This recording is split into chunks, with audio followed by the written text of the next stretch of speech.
like this preoperative period of trying to decide about the surgery and to prepare the children for surgery is this pre-op period is so much about discovery and trying to discover where the child's health is currently and what you project it to be.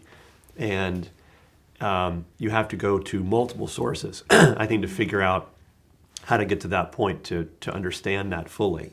And the parents, family members, the children themselves are going to have issues that they're concerned about.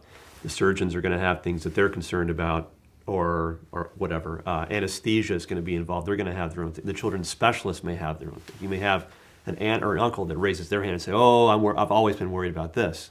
So, like the hopes and concerns, I think you've got to really do your due diligence about trying to talk with everyone to bring it all together. And as Erin said, it's so hard to do that in one outpatient clinic office visit. If you consider sort of the typical health system of, okay, we're going to bring a kiddo in who's going to, is under consideration for surgery, and we want to talk about this specifically for 30 minutes. The children are so complicated, and their past medical history is so deep, a lot of them, that you just can't do it. You have to think about a recurrent system, I think, of learning a little bit, calling the families, talking with everyone. There may be multiple email communications and phone calls and recurrent office visits that over time brings it all together, and suddenly you've got the picture kind of painted on canvas of what this is going to look like and how you're going to proceed with it.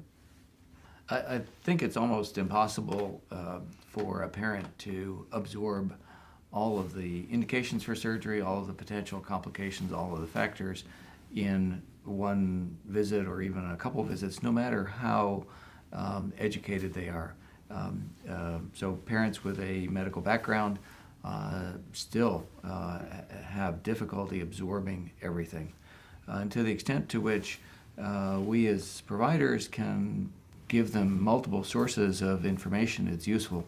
One of the things I try to do is try to explain as much as I can to the family, but then I sit down and write them a letter that says the same thing all over again, because I know that it's impossible to absorb all that. And then with something in writing, you can read that and sort of say, "Oh, wait a minute, we didn't really talk about that. I don't understand what that's going on." So the next time, I can go over that again.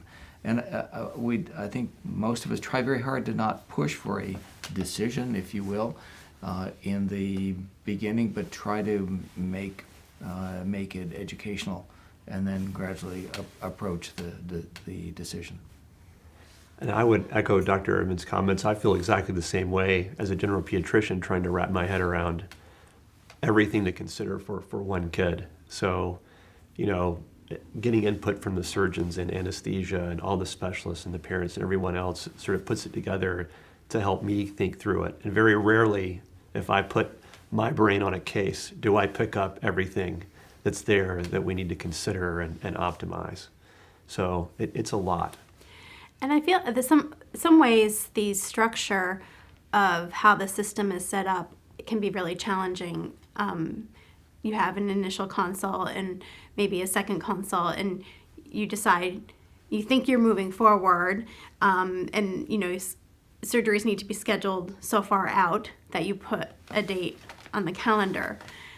But we were continuing to go through the decision-making process up until the moment we said, have a good surgery well. It was an ongoing thought process and rethinking it and weighing the options, even though that date had been set several months ago.